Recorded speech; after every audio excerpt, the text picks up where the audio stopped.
La gratitud debe ser una respuesta natural cuando yo pienso en Dios. Vivimos en una época de mucha ingratitud y de mucha arrogancia. El mundo, nuestra propia naturaleza, Satanás, de alguna manera nos han motivado y cautivado a muchos como creyentes para que estemos constantemente persiguiendo con ahínco las cosas perecederas. Y de alguna manera nos olvidamos del espíritu de la gratitud, de ese espíritu de humildad, de generosidad. Muchos durante esta última semana de noviembre, quizás se han dedicado a ver los juegos de fútbol.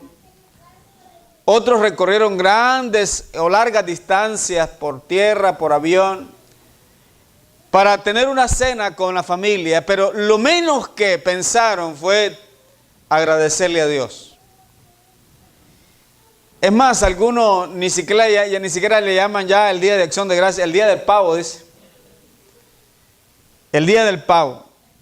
El Salmo 100 puede devolvernos el espíritu de acción de gracias y el agradecimiento a nuestro Señor y a todos los demás que están dentro de nuestro círculo de relaciones. Es decir, debemos tener gratitud a Dios y también gratitud por aquellas personas que son parte de nuestra familia y del pueblo de Dios también. Este salmo es breve, pero nos exhorta a la congregación a alabar a Dios, tanto con palabras como con hechos. Decía el día de ayer en la meditación que compartíamos en el día del ayuno, gracias hermanos por haber venido, y notamos su ausencia también en los que no vinieron. Pero para mencionar algunas de las cosas que pasaron ayer, yo les mencionaba que cuando ya nos volvemos creyentes viejos, nos pasa como las personas que de mayor edad, que ya el alimento ya no tiene el mismo sabor. Como cuando ustedes gustaban los alimentos a los 20, 30 años, saboreaban los alimentos. Ya a los 70, 80 años, como que ya no tiene gusto la comida. Quizás la comida no ha cambiado. La comida es buena. El que ha cambiado es uno. Los cambios físicos nos juegan una mala pasada. De igual manera, a veces los creyentes nos volvemos así. Adoramos a Dios por compromiso, sin sabor, sin sentido. Venir a la iglesia es como una costumbre. Adorarlo ya no tiene ese valor, la importancia que un día tuvo cuando estábamos enamorados del Señor. La palabra ya no nos motiva. Sin embargo, el salmista dice que la palabra sigue siendo más dulce que la miel que destila del panal. ¿Qué ha pasado entonces? La palabra no ha cambiado. El Dios nuestro no ha cambiado. Nosotros, como viejos, hemos cambiado.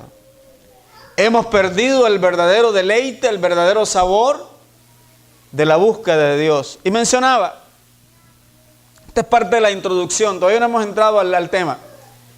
Y mencionaba que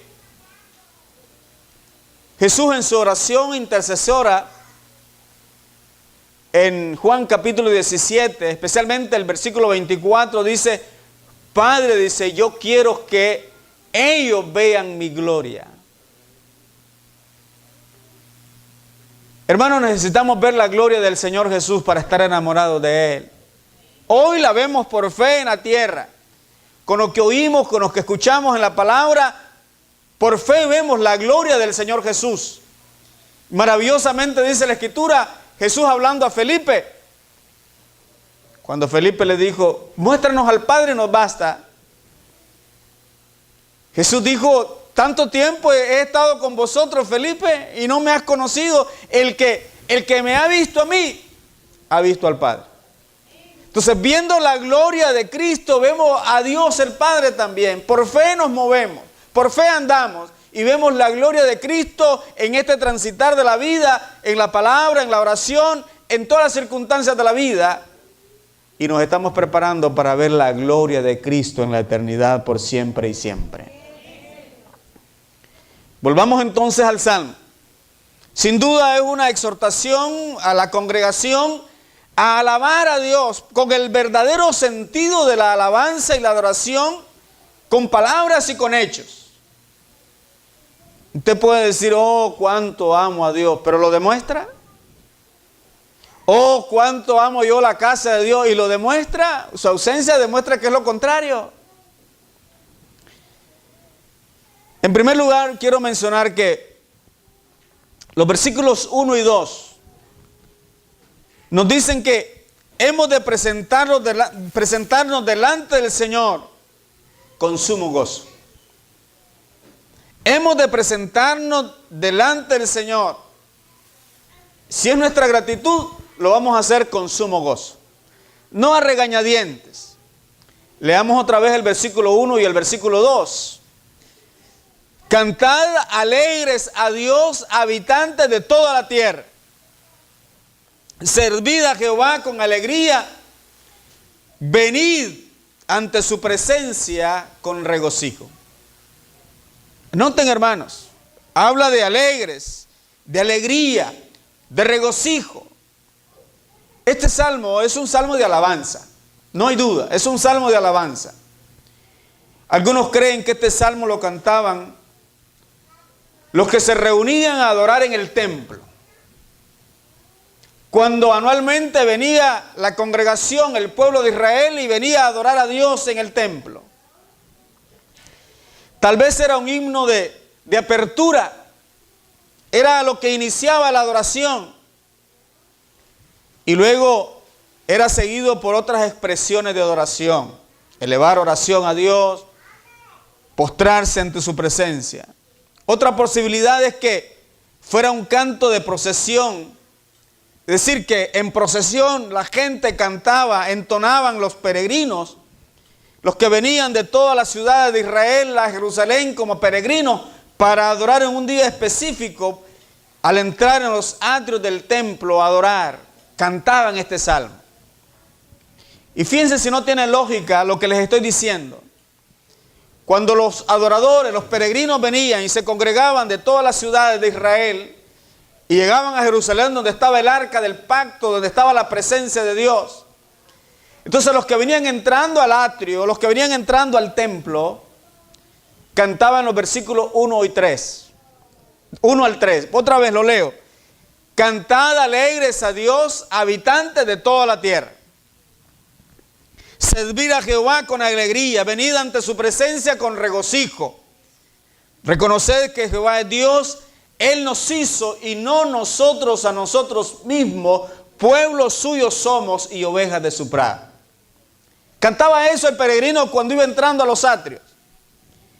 Y en el interior, los que estaban dentro del templo, probablemente los mismos sacerdotes, respondían con la estrofa 4 y 5.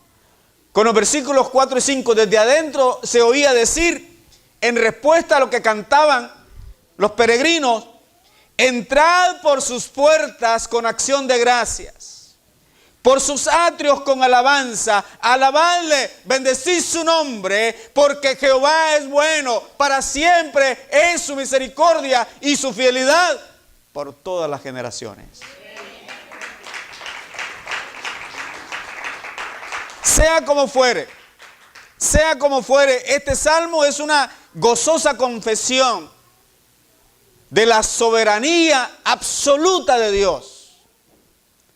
El salmo confiesa y nos declara la soberanía de Dios.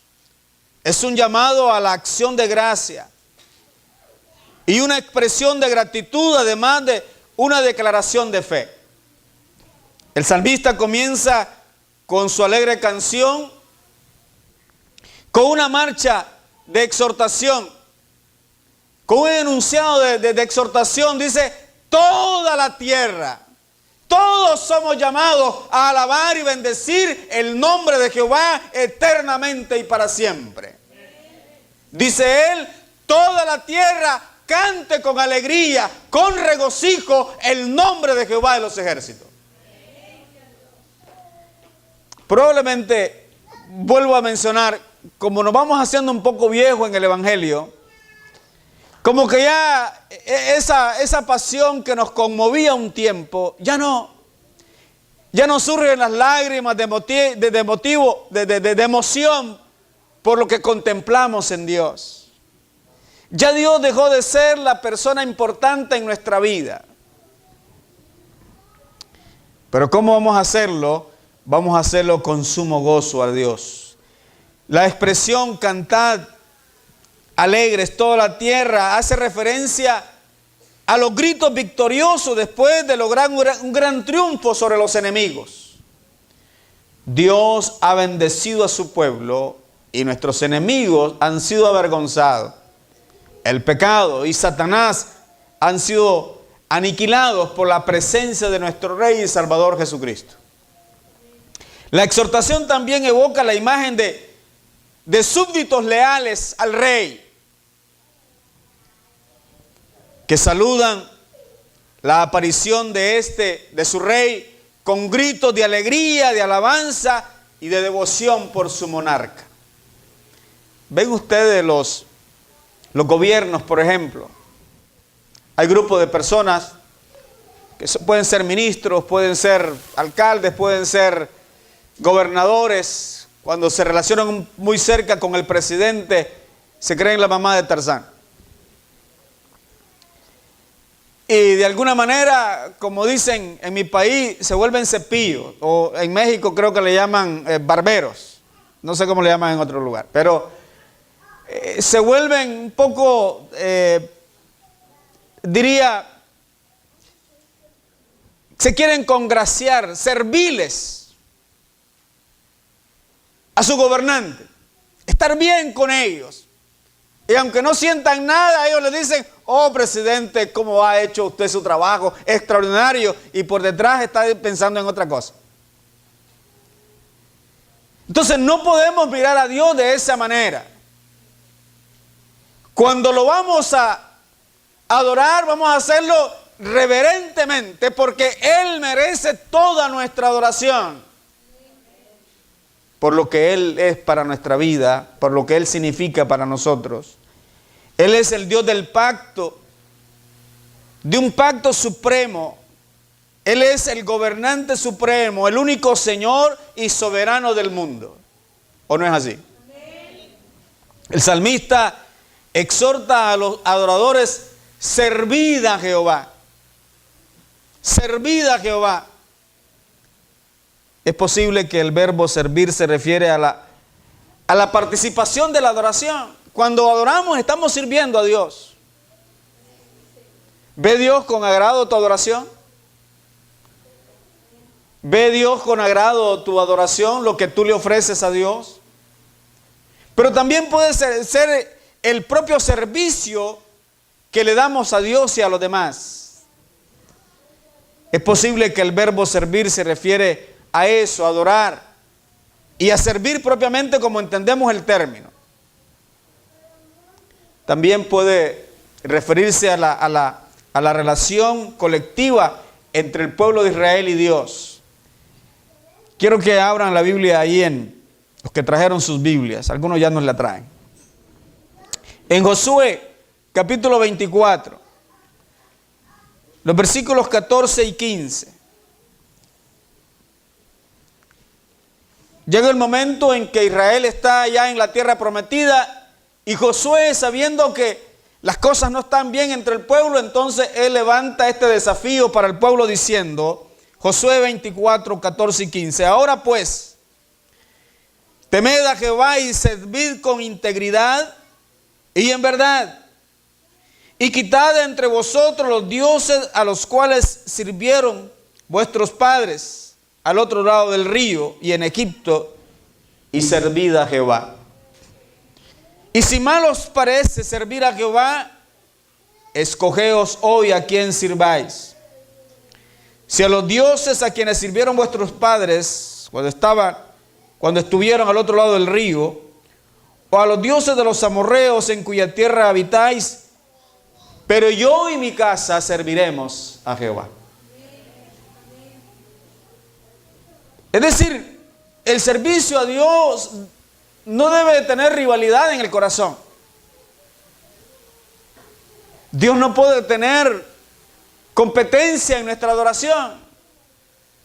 Hemos de adorarlo en espíritu y en verdad, porque Él es el soberano y el Señor de nuestra vida.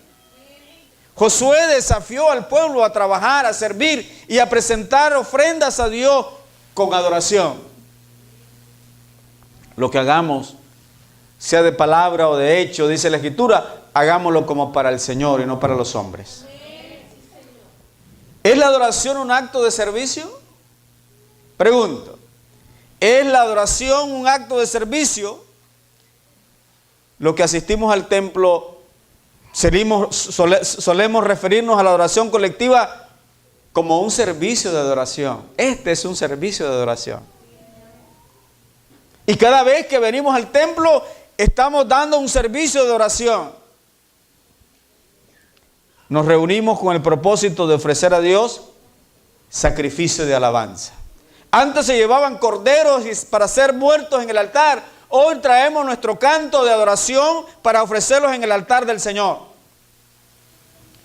Nos reunimos entonces, con el propósito de ofrecer a Dios sacrificio de alabanza, es decir, frutos de labios que confiesan su nombre.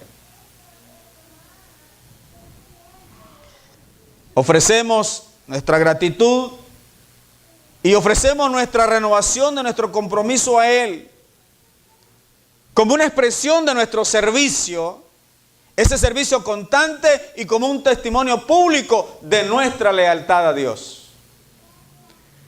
Hermanos, aquellos que sirvieron un tiempo, que fueron columnas dentro de la iglesia, lamentablemente ahora son como postes podridos. No meten el hombro, no sostienen nada. Se acabó la pasión por el Señor porque lo temporal los ha entretenido. Pero yo y mi casa, dice Josué, serviremos a Jehová nuestro Dios con servicio pleno al Dios del cielo. Por tanto, los actos de ministrar de los cristianos constituyen una genuina adoración. Lo que hacemos, hasta poner una mesa, poner un mantel, lo hacemos en adoración a Dios. Ese servicio debe hacerse con gozo, como una expresión de gratitud a Dios. Usted puede notar a las personas que hacen las cosas con gratitud. Y aquellos que lo hacen porque tienen que hacerlo, a regañadientes, con el ceño fruncido. El salmista también declara que la adoración, nuestro servicio, ese servicio del pueblo, debe caracterizarse por la alegría. Cuando usted lee el libro de los Salmos, está lleno de expresiones donde el obrero de Dios, el adorador de Dios, tiene que venir siempre con regocijo, con alegría, con alabanza, bendiciendo el nombre de Dios. No hay otra manera. Y cuando haya un problema que lo esté agobiando, lo esté exprimiendo, cuando entre al templo, ahí cuélguelo ahí en entrada. Deje su carga en las manos del Señor. Porque Él merece nuestra adoración con alegría de corazón. Fíjense ustedes que cuando cantamos, algunos ni abren la boca siquiera. Y algunos están pendientes de quién aplaude y quién no aplaude. No, levanta tu adoración, tu corazón para Dios. No dice la Biblia, ¿estás afligido? Pues cántale a Dios. ¿Estás preocupado? Cántale a Dios. Parece que el canto trae medicina al corazón. Nos conecta con Dios. Debemos de regocijarnos por el privilegio de llegar ante la presencia de Dios y con los siervos suyos.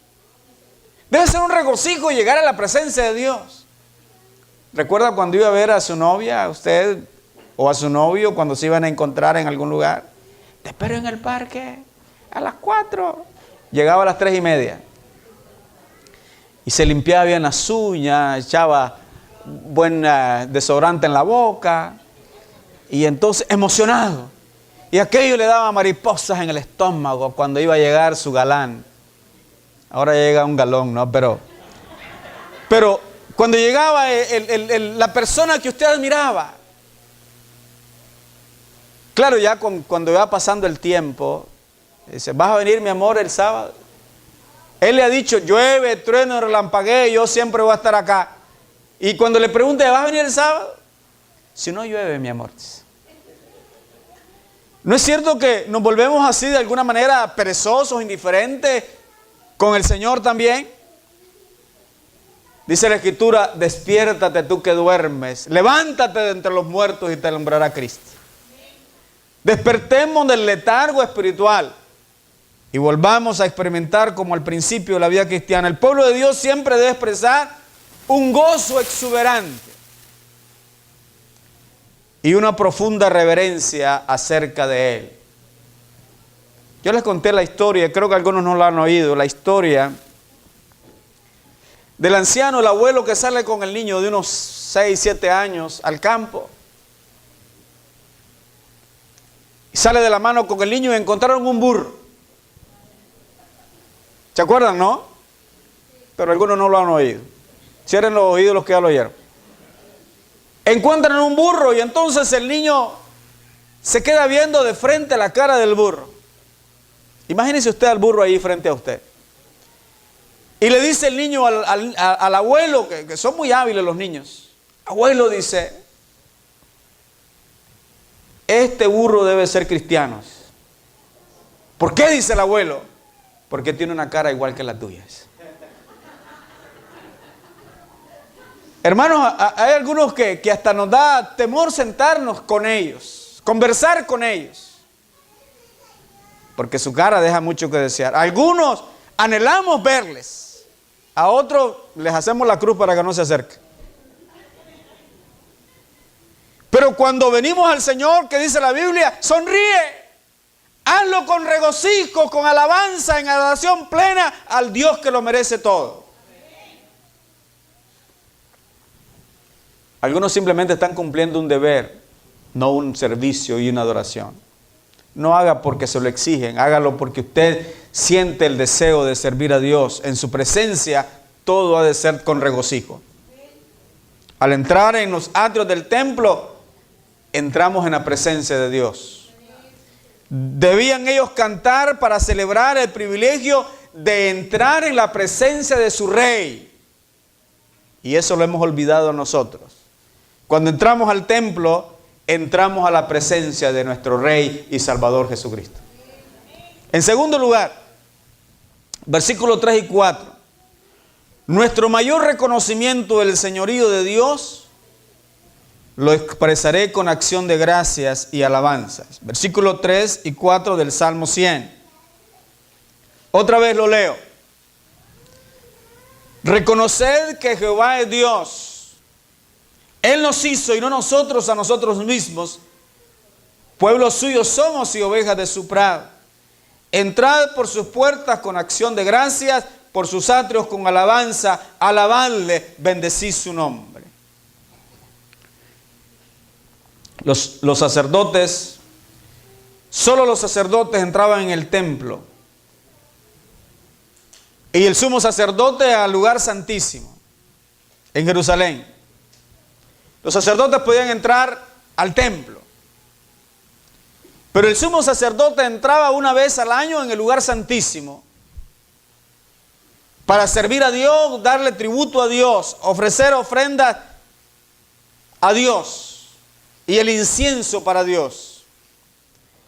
Pero para el público en general, el pueblo que iba a adorar al templo, el templo tenía varios atrios, la parte externa del templo, varios atrios.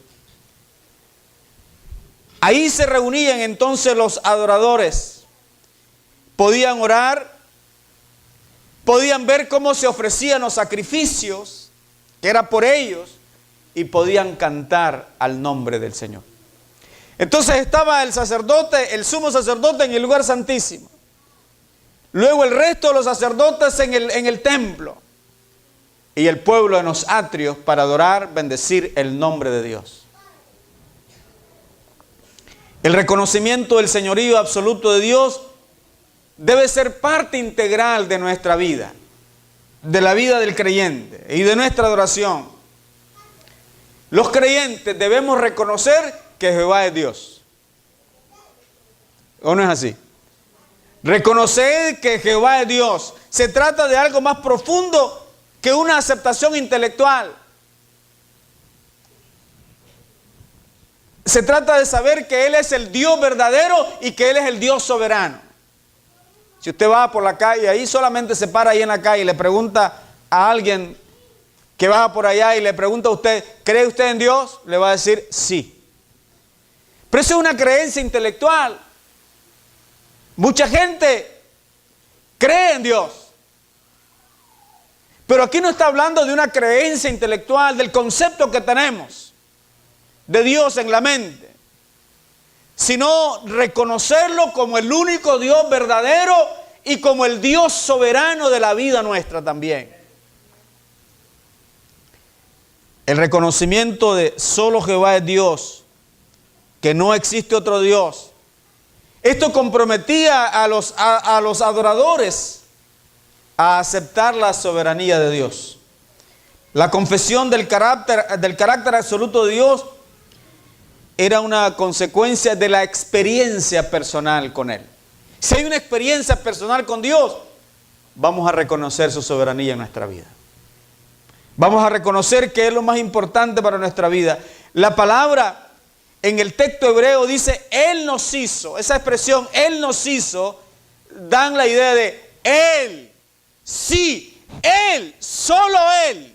Esa es la idea. Cuando dice, Él nos hizo, Él, sí, Él, solamente Él. No hay nadie más. No hay nadie más. La expresión pueblo suyo nos indica que Israel pertenecía a Dios. Y no porque Israel era buena cosa, sino porque Dios eligió así. Eligió al pueblo de Israel, lo escogió como posesión suya, declara la Biblia. Como su tesoro, como su pueblo. Así que pueblo suyo somos, declara la relación que hay entre Dios y el pueblo, el cual tenemos ahora nosotros. El salmista usa una metáfora familiar y muy significativa para ampliar la relación de Dios con su pueblo. Dice, ellos son ovejas de su prado. Él es Dios. Y nosotros, dice, no nos hicimos a nosotros mismos, pueblo suyo somos y ovejas de su prado. Parece que no vinieron hoy, hermano. Con esta figura nos indica que Dios como pastor, como el pastor de su pueblo, nos brinda alimento, protección y una tierna alimentación y cuidado permanente. El mejor ejemplo lo tenemos en el Salmo 23. Viendo a Dios como el pastor, David dice, Jehová es mi pastor, nada me faltará. Sin duda, nada nos faltará. La Biblia declara que aun cuando pasemos el valle de sombra de la muerte, no podemos temer mal alguno, porque el que nos hizo y el que nos hace pueblo suyo estará con nosotros todos los días de nuestra vida. Jesús se lo recalcó a los discípulos también. ¿Recuerdan cuando el Hijo se partió hacia el cielo? Jesús dijo a los discípulos, yo estaré con vosotros todos los días hasta el fin del mundo. Qué garantía, ¿no? Qué privilegio el que tenemos. Aunque enfrentamos amenazas y peligros, Dios siempre estará para guiarnos y para protegernos. Siempre.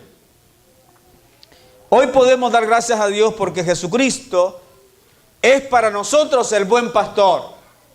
El buen pastor que ha dado su vida por sus ovejas. El tal pastor merece entonces nuestra devoción más profunda nuestra devoción más profunda. El salmista exhorta a los peregrinos, a esos adoradores: entrad por sus puertas con acción de gracia, expresando entonces gratitud a Dios al entrar en los atrios del templo. La palabra hebrea que se traduce como acción de gracia representa la imagen de dar gracia con canciones, con alabanza. Sí, tal vez no llevaban nada en la mano para ofrecer, circunstancialmente, pero en el corazón llevaban el regocijo, la alabanza, el gozo de sus cantos para Dios.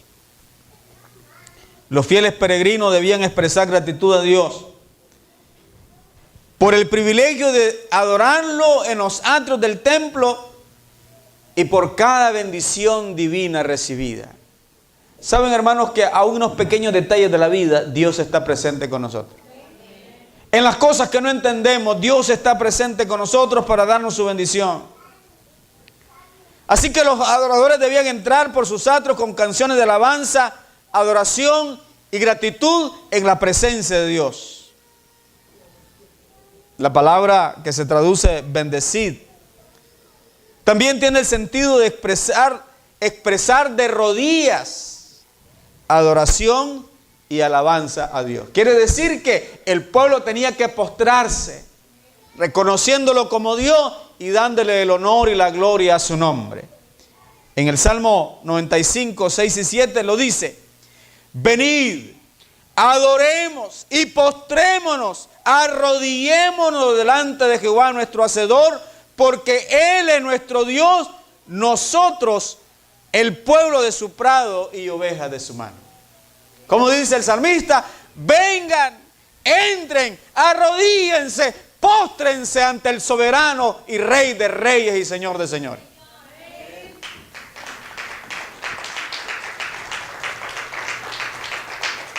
Cuando habla del nombre de Dios, habla de su persona, de quién es Él, de sus atributos. Si usted se mete un poco a ser estudioso, ustedes no abren la Biblia ni para decir buenos días, pero haga la investigación de los atributos de Dios algún día. Busque a alguien que le preste algún libro, algún comentario donde hable de los atributos de Dios. Si uno va y lee sobre los atributos de Dios, uno se reduce a la nada. Queda reducido a la nada. Él es grandioso, Él es maravilloso, Él es extraordinario. Con palabras no podemos determinar cómo es Dios de grandioso, de soberano, que está presente en cualquier galaxia, que está presente en cada corazón. Es indescriptible la manera de cómo podemos nosotros contemplar a Dios en cada uno de los atributos. Y entre más uno los puede estudiar, menos logra entender la grandeza del nombre de Dios. Porque Él es Dios. En tercer lugar, el versículo 5 nos va a llevar a la segunda cosa. Pero quiero que reflexione entre este punto 1 y 2, reflexionemos. No tenemos mérito suficiente. Repito, no tenemos mérito suficiente para ganar una audiencia con el Rey. Pero puedo aproximarme a Él por la invitación que me extiende por su gracia y expresarle mi gratitud a Dios. Usted puede entrar al trono de la gracia no por mérito humano. Él nos invita a entrar por el mérito de nuestro Señor Jesucristo. El versículo 5 nos lleva entonces a la parte final de esta reflexión. Reconoceré las bondades y misericordias del Señor por siempre. Amén. Reconoceré las bondades y misericordias de Dios por siempre. No el domingo, no el lunes, no el martes, todos los días. No solo los días de culto. Versículo 5. Otra vez, Salmo 100. Porque Jehová es bueno, para siempre es su misericordia y su verdad por todas las generaciones. El salmista celebra el carácter de Dios, que está revelado aquí en este salmo como una motivación para una adoración genuina de corazón. Proclama la verdad del amor continuo de Dios. Una de las verdades que menciona el versículo 5 es que el amor de Dios es continuo, es permanente, es para siempre. Es para siempre. Nos indica que solo Dios tiene el derecho a reclamar la alabanza y la acción de gracias para su pueblo. Nadie más merece nuestra gratitud que Dios, por lo que Él es y por lo que ha hecho por nosotros. Una y otra vez, en su trato de gracia con los israelitas a través de los años, Dios demostró que era bueno. Aun cuando Israel fue rebelde, aun cuando Israel fue incrédulo, aun cuando Israel se desvió del camino de Dios, Dios mantuvo su fidelidad y su amor incomparable con este pueblo. Y lo hace ahora con nosotros también. Él demostró misericordia a su pueblo y su misericordia dice que es para siempre. La palabra que el salmista usa para expresar misericordia es casi indefinible. No se puede definir la palabra misericordia. Pero le daré algunos ejemplos para lograr entender lo que es la misericordia. El término hebreo se traduce como fidelidad, se traduce como amor, como bondad, como amor bondadoso, como afecto y como amor fiel. Eso es misericordia. Un amor incalculable que solo puede venir de Dios. En el Antiguo Testamento se usaba la palabra misericordia. En el Nuevo Testamento para nosotros es la palabra gracia. Cobijados por la gracia de Dios. Cuando usted lee a Pablo en la carta a los Romanos, a la carta a los Gálatas, a mí me hace llorar cuando habla de la gracia de Dios. Nadie habla más de la gracia de Dios y de la justicia de Dios que Pablo en el Nuevo Testamento. Si usted lee Gálatas o Romanos, él menciona que gracias a Jesucristo nos alcanzó. Su gracia nos favoreció, su gracia nos perdonó, por su gracia nos escogió, su gracia nos cubre. Es maravillosa la manera en cómo Él manifiesta la gracia de Dios, porque Él fue alcanzado por la gracia de Dios también. El que ha recibido la gracia de Dios en su corazón, nunca va a olvidar de dónde la gracia lo sacó, de dónde la gracia lo levantó. Gratitud a Dios.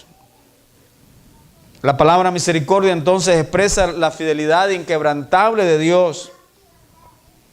Dios se vio obligado a su pacto. Él prometió ser fiel, ser misericordioso. En forma voluntaria, Dios se comprometió a ser fiel, a ser misericordioso. Asumió esta responsabilidad aun cuando sabía que el pueblo era rebelde. Si no, usted échele un vistazo a la historia o la parábola del hijo pródigo. El hijo que había hecho una desgracia de su vida, que había puesto en entredicho la vida de su padre, había avergonzado a su padre llevándose los bienes y malgastándolo. ¿Qué hace el padre cuando el hijo regresa? Si usted es un poquito analítico, dice la Biblia que el padre cuando lo vio, dice... ¿Qué le dice eso?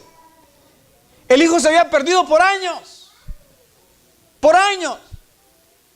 Y ahora venía en harapos, maloliente, envejecido, todo flaco, todo enclenque, hediondo a cerdo. Dice la Biblia, y cuando el padre lo vio, dice, fue movido a misericordia. Esa expresión, cuando lo vio, indica que el padre esperaba que regresara. Todos los días salía al balcón de su casa esperando que el hijo regresara. Dice, cuando lo vio, no era una vista casual, era que cada día se sentaba en el portal de su casa esperando el regreso del hijo rebelde. Pero añade, dice, y fue movido a misericordia. Si usted nota, no hubieron reclamos, no hubieron esas expresiones de condena. Te lo advertí, te lo dije, Desgraciado hijo, no hubo eso, hubo beso, hubo abundancia de misericordia, porque Dios nos recibe en misericordia también. Oh, incomparable amor de Dios. Incomparable amor de Dios. Qué verdad, Dios es inquebrantable. Dios es inmutable. Él permanece igual por siempre. Él permanece de generación en generación, inmutable, no cambia. Si usted piensa en la inmutabilidad de Dios, ¿con cuánta gente ha tratado Dios a través del tiempo?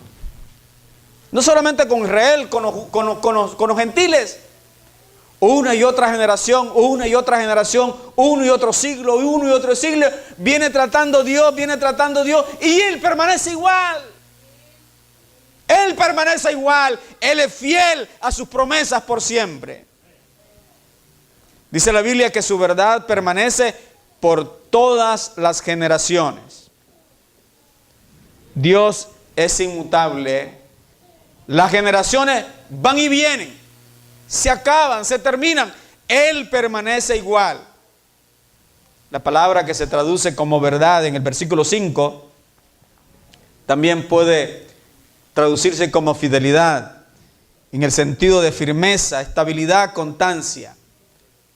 Denota los diferentes conceptos de plenitud, de integridad, de estabilidad. El salmista les recuerda a los adoradores que ellos podían contar con la inagotable atención de Dios para ellos. Él va siempre a atendernos, siempre estará ahí disponible para nosotros. Esa verdad inquebrantable de Dios debe evocarse con acción de gracias, porque no cambia, porque siempre es accesible, porque siempre nos responde. ¿Qué aliento le brinda el salmista al pueblo de Dios? ¿Qué aliento nos dan estas palabras a nosotros como el pueblo de Dios? Pueblo suyo somos, ovejas de su prado. Tenemos la seguridad de que en medio de los cambios inevitables podemos confiar en la inmutabilidad o en la inmutable naturaleza de Dios, porque Él es fiel a su amor. Todo puede cambiar, Dios permanece igual. Por siempre y siempre su amor será para con nosotros. Los hijos de Dios de momento decepcionamos al Señor, ¿no es cierto? Decepcionamos al Señor, pero Él nunca nos va a abandonar, ni nos va a decepcionar por generaciones y generaciones. Quiero terminar con una pequeña conclusión para aplicar este mensaje. Solemos decir gracias mecánicamente y sin pensarlo. Solemos decir gracias en forma mecánica y sin pensarlo. Los creyentes debemos destacarnos por reconocer y servir con gozo a aquel que es la fuente de toda bendición. Las gracias deben ser una respuesta natural para mí, para usted, cuando pensamos en Dios. Gracias, Señor. Gracias, Señor. ¿Cómo podemos pensar en dar gracias sin siquiera sentir en el corazón? Podemos pasar de gracias mecánicas a un verdadero pensar en Dios. Les voy a poner un ejemplo. No lo tenía esto en mente, pero lo quiero contar. Años atrás, muchos años atrás, cuando yo era joven. No aullaron los lobos ahora. Muchos años atrás, para un 7 de diciembre, fui invitado con otro hermano para ir con el grupo de alumnos de donde yo estudiaba a un lugar, a un retiro espiritual. Por alguna razón nos extraviamos y nos quedamos, y había que tomar una lancha para llegar y no sabíamos dónde era. Nos quedamos en tierra. Ese día se celebraba en nuestro país lo que le llaman la celebración a María. Y había un hombre en un lugar tirando bombas que se tiran por ocasión de la celebración. Le llaman bombas de mecate. Son unas bombas así chiquitas con una mecha muy corta, pero la explosión es muy fuerte. Entonces el hombre las ponía en en un concreto y les ponía con un tizón el fuego y explotaban. Solamente les ponía el tizón porque como la mecha era muy corta, explotaban rápidamente. Entonces se acercó un muchacho, yo observaba de lejos, se acercó un muchacho y dijo, ¿te puedo ayudar a tirar las bombas? Sí, cómo no, claro, el golpe es molesto, el ruido es molesto, entonces si alguien le ofrece tirarlas, pues bien, ¿no? Entonces este muchacho agarró el tizón en la mano izquierda, y también agarró las bombas aquí en la misma mano, en el mismo donde tenía el tizón. Entonces con la mano derecha agarraba una, les prendía fuego y las tiraba. Desgraciadamente, como la pólvora, esa pólvora negra hecha una chispa, cayó una de las chispas en una de las bombas que tenía en la mano. Entonces lanzó esta y esta le explotó en la mano. Yo vi los dedos tirados en el suelo. La mano perdió 3 dedos. Entonces nos arrimamos para auxiliarlo, lo montaron en un carro y pusieron una lata en el vehículo para chorrear la sangre que iba ahí. Pero luego me quedé pensando con el otro hermano, ¿cuántas veces le hemos dado gracias a Dios por la mano que tenemos? Por las uñas que tenemos. Somos mal agradecidos, nos pintamos el pelo porque no estamos contentos con el color del cabello que tenemos. Nos alisamos porque no nos gustan los crespos que tenemos. Nos ponemos crespos porque no nos gusta el liso que tenemos.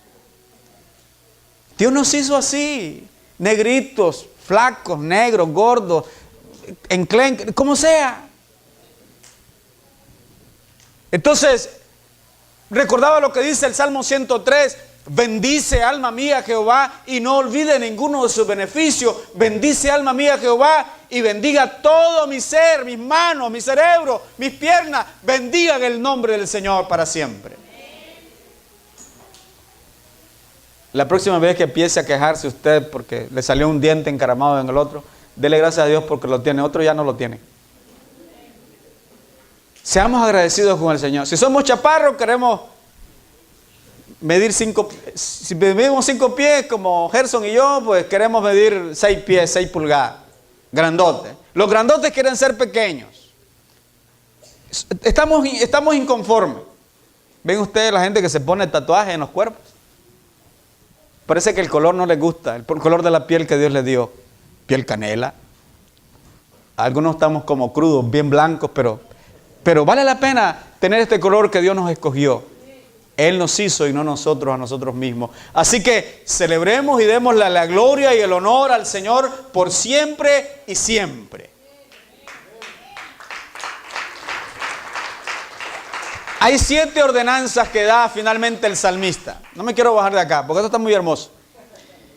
Pero quiero resumir rápidamente 7 cosas que el salmista nos recomienda a que dice, cantad alegres a Dios, número 1. Luego dice, servid a Jehová con alegría, número 2. Venid ante su presencia con regocijo, número 3. Luego el 4 dice, reconoced que Jehová es Dios.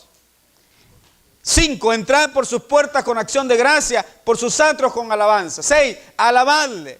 7, bendecid su nombre. Que Dios bendiga rica y abundantemente la vida de cada uno de ustedes.